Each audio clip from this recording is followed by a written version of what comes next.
আসসালামু আলাইকুম।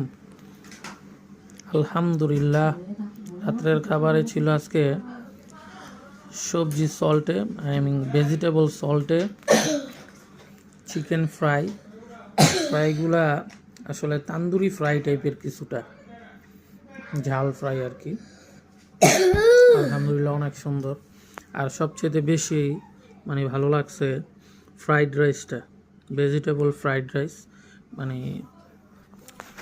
অসাধারণ হয়েছে। আলহামদুলিল্লাহ, আল্লাহর রহমতে অসাধারণ। আপনাকে একটু দেখাইলে বুঝতে পারবেন আপনারা। মাশাআল্লাহ, সবজিতে ভরপুর, আলহামদুলিল্লাহ। আর সাথে চিকেন অনিয়ন যথেষ্ট বেটার আজকের খাবারটা, আলহামদুলিল্লাহ।